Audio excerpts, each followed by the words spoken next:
conferences on final events organized by Sa Feliz, the official publisher of the Seventh-day Adventist Church in Spain.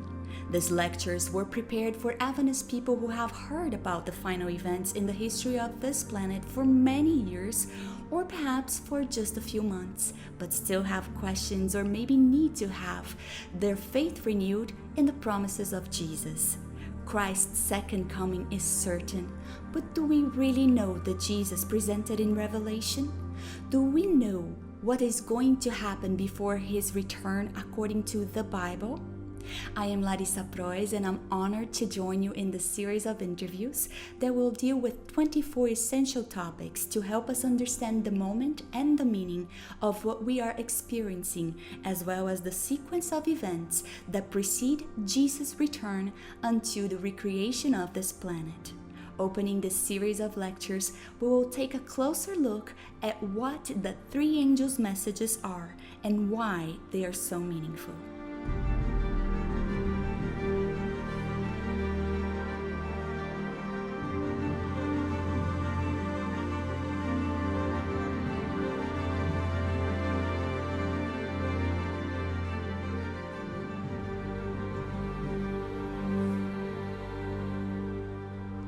Described in Revelation 14, the three angels' messages are at the heart of the mission to which Seventh-day Adventists were called. But what is the essence of these texts that many of us even know by heart? They are in the Adventist DNA, but how do they shape our identity as a religious community? Dr. Jacques Doukhan, Doctor of Theology, author and Professor Emeritus at the Adventist Seminary at Andrews University, is our first interviewee. Thank you so much, Dr. Doukhan, for being with us. Doctor, why are the three angels' messages so important? Okay, let me just say, first of all, how important it is and why it is important. And right away, I will, go to more directly to your question. It is, first of all, important because it concerns the world. It is also important because for us as Seventh-day Adventists, and it is important because of its content. So this is basically what I will try to share with you here. It is important because of the world, because this is a message, because this is something which concerns the world. It's something which is more than ourselves. It is important because it is not just for ourselves, but it concerns the whole world, and it concerns the whole world at the end of time. This is what we are learning from this particular text here. So this will be my first answer, why it is important, because it has something in it which has a cosmic scope, a universal scope, and we will realize that.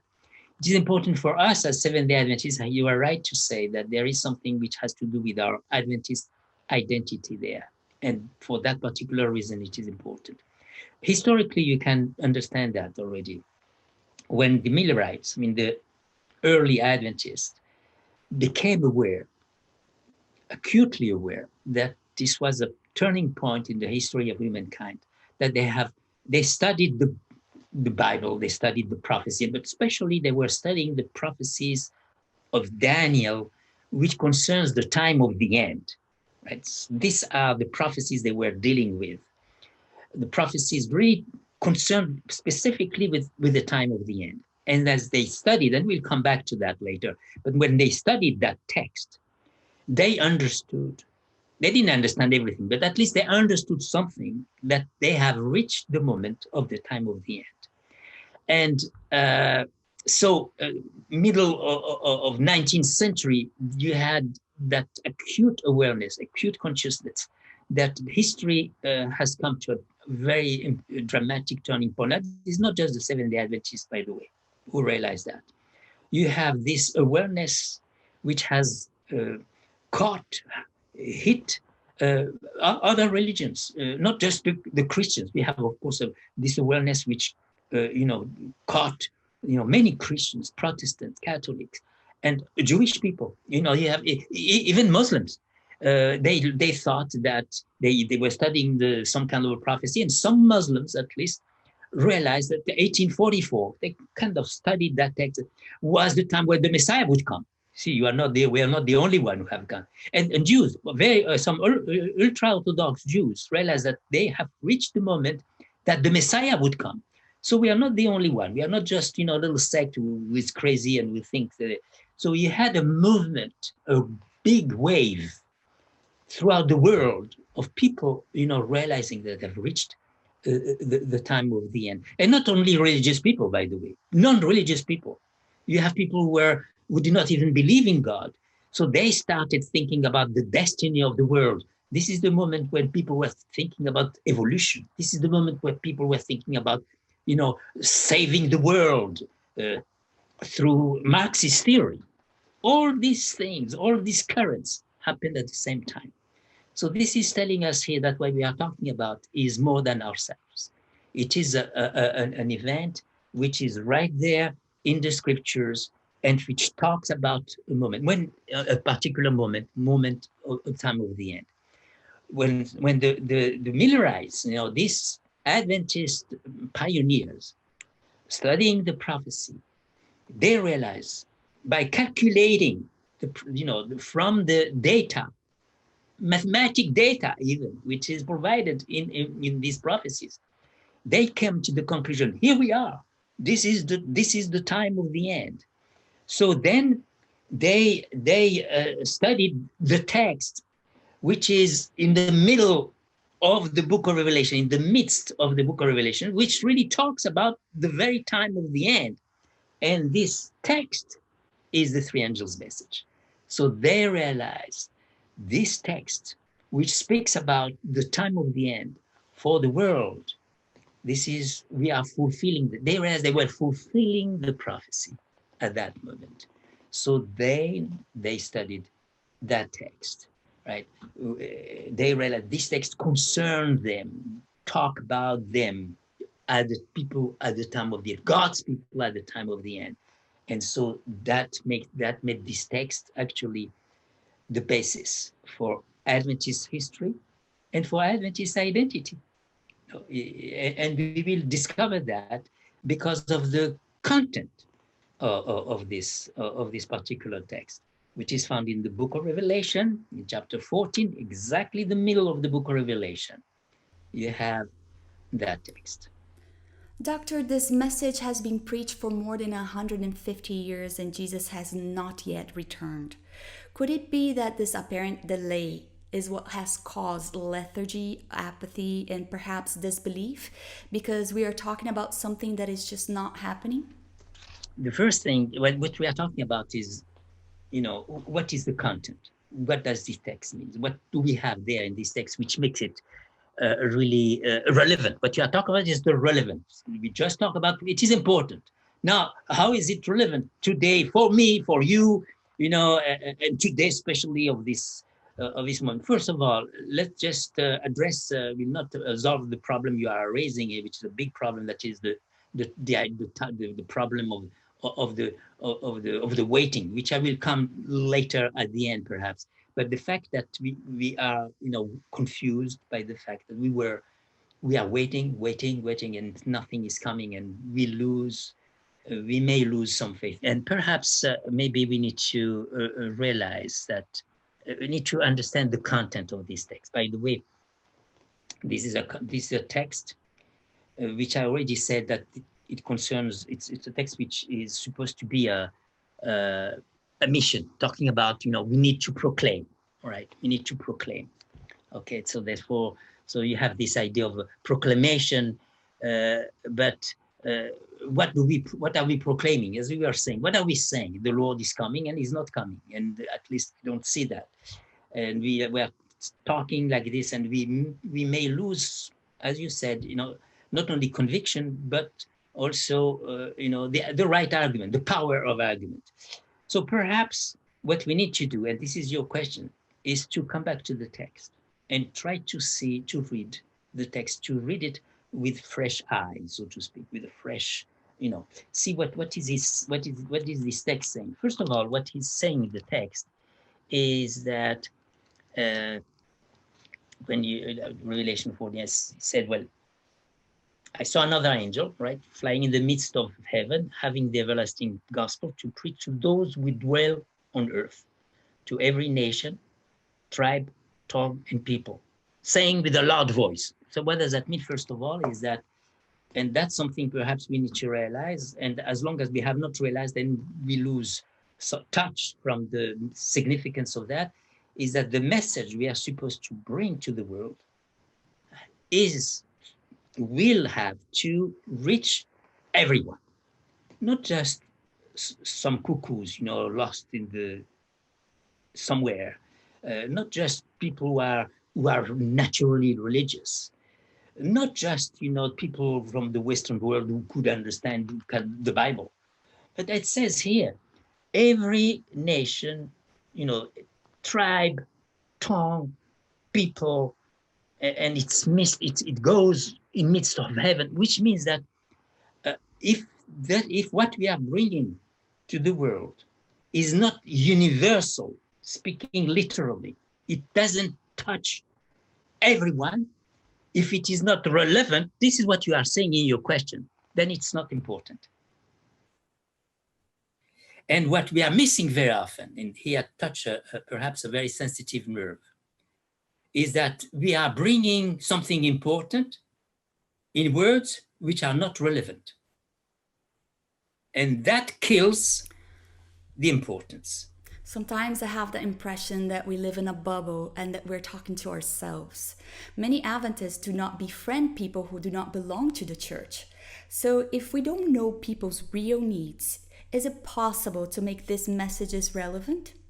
How can these life and death warnings reach people's hearts? I had a friend many, many years ago. He was a very good Adventist. He was working in the post office, and one morning he came to me and said, whenever there is a new employee in the post office, I tell him everything, from the Sabbath to 1844. And now I said, after that, it's not I'm no longer responsible. I said to him, how come that you are no longer responsible? You killed him with this whole thing. So in other words, he did not communicate with that person. He did not work with him. He did not come with him. So, well, I think the problem of this man is that he lives in a cell. He lives in a cocoon. You see, he did not live with the people. So we need to learn. Basically, yes, we need to learn how to live with people. We need to learn. We need to go out of our little circle in a way. I mean, to answer your question, when I read the text, I don't believe that the Adventists are the only ones who are going to do that. I don't, because it's all the tribes, all the tongues, it goes beyond, and you may end up sometimes in some cases where when the three angels' message is proclaimed by someone who doesn't believe even in God. That's really shocking, right? There is something missing there, but he's still, he doesn't lie. He's very ethical. He's just. He rests. He may rest on Sabbath. You don't know. He does the right thing. But he doesn't believe in God. So there is something very essential missing there. Course, but you may have people who believe in God, who have faith in God, but they lie. They are hypocrites. They are not trustworthy. So they don't have the fear of God. If you don't fear God and you don't worship Him, you can speak about judgment and you can speak about creation. They are not going to believe you. So the best way of proclaiming judgment and creation is, first of all, learn to fear God, which is the response to judgment, and learn to worship God, which is the response to creation. And there, in these two components, you have a big program where I don't think, I'm sorry to say, we have really engaged very far. We have not, as Adventist people, I'm not sure, but I'm not so sure that we have learned really how to fear God. We know that it is the 7 days of the week. We know all the 10 commandments and so forth, right? We are informed about them, but do we live them? Do we have really the fear of God? We know that we should not kill. We know that we should not steal. But do we have really the fear of God? Are we aware of the God who is invisible in our life, on the marketplace, in the church? And that's what we need to learn. And it seems to me that instead of a message of total dependence on God, unfortunately, we have reversed the focus to something like God is the one who depends on us for the completion of his work of salvation. We have turned really the message of dependence on God. God is the one. Worship him into the doing for God. You know what it is, that approach? This is the approach of Babel. This is Babylon. We do it by ourselves. To reach, we go upwards. When actually the Bible is saying God comes down, we go upwards, and in our imagination that we think that we are going to make it and reach heaven. And you know what's going to happen then? The same story as the Tower. They wanted to reach the door of God. They climbed and built and built and built. And ultimately it's God came down, so whatever, as high as you can go upwards. In order for God to reach you, he has to come down. You see, so you cannot make it upwards. We are all depend. Once you understood that, you understand paradoxically a truth which has to do with freedom. You will become yourself. You will become, when you are dependent on the God of creation, you are then alive. You are then yourself. You are then free. This is, you obey God's commandments. You take in consideration his way, his path. You end up blossoming. You are not ending up, being, a lord. You end up blossoming and become really yourself and free and happy. Well, that's the so by again, and maybe I don't know if we have reached the time of the conclusion here, but what's interesting here, what I could do for the conclusion is that you have a blessing in the text, which is so significant. It contains all what we have been trying to say, the two of us here. It says here, this is in verse 13. Blessed are the dead who die in the Lord from now on. Yes, says the priest, that they may rest. Blessed are those who rest. It's interesting that in Daniel, at the end of Daniel, in the book of Daniel, the last verse, you have a blessing also. Blessed is he who waits. Blessed means happy. That's beatitude, which Jesus has used also. We have this a lot, this style in the book of the Psalms. Blessed is he. So here's blessed is the one who simply rests. Blessed is the one actually even who dies. I mean, we could take it in a spiritual sense. The day you will die to yourself, the day you will rest, you will be blessed, because God will do the job for you, right? And so that's what we need to learn. But the blessing is given to those who receive the blessing, who rest, so that God can work for them. And that's the three angels' message. God works for you. Blessed are those who receive it, and let him work for them. So to answer your question, who is doing the job? Sometimes we are going, God. When we let God do these things, we let him do it, and we are dependent on him, and we forget about ourselves and our reports and our boasting and all what I have done for God. When we forget ourselves and we allow him to say, then yes, the job will be done. Dr. Doukhan, thank you so very much for sharing with us not only the content, but also the meaning of this very important message. And thanks to you for starting this journey with us. This is just the first talk. See you next time.